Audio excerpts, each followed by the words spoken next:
Picture this. You are sitting on the couch, beer in hand, watching the Socceroos walk out at the 2026 World Cup. The crowd is roaring, your mates are blowing up the group chat, and it hits you. You could actually be there, not watching it on a screen at 4 in the morning, but standing in the stadium, singing along and living the moment. Then the second thought arrives, the one that stops most Aussies dead in their tracks. How much is this going to cost? The 2026 World Cup is hosted across the United States, Canada, and Mexico.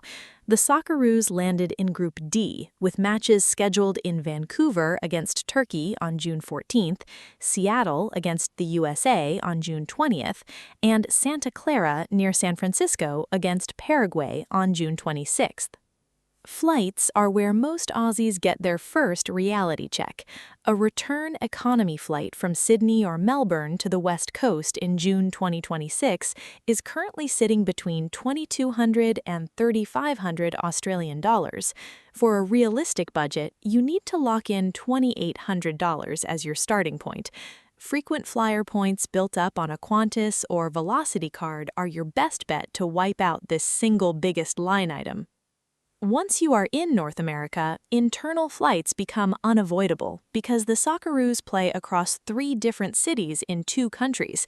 Domestic flights during the tournament are expected to surge by 40 to 60%. Flying from Vancouver down to Seattle, then across to Santa Clara, will likely cost $1,200 Australian dollars just for internal travel. Before buying a single match ticket, you're already sitting at $4,000. Match tickets are where prices explode. Category 1 group stage tickets range from $450 to $990 US. When Australia plays the host nation, the USA, in Seattle, Category 1 tickets hit over $1,000 US, which is roughly $1,600 Australian dollars for a single match. Budgeting for 3 group stage matches in decent seats will realistically land between $2,400 and $3,500 Australian dollars. Paying in US dollars also triggers a foreign transaction fee of around 3%. Accommodation is where the wheels really come off the budget. Hotels in host cities have skyrocketed, with average nightly rates sitting around $499 US. Across the 12-day group stage window, even a modest room will cost around $300 Australian dollars a night, totaling $3,600.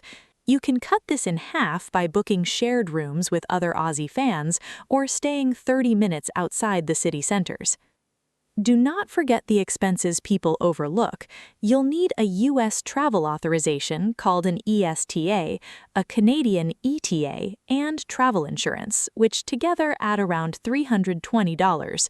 Food and drinks will cost at least $1,500, especially with game day meals and standard 15 to 20% tipping in restaurants and Ubers.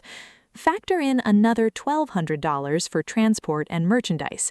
Adding it all up, the mid-range cost for one Australian to follow the Socceroos through the group stage lands at approximately $13,600 Australian dollars. If the team progresses to the knockout stage, extending your trip will add another $3,500.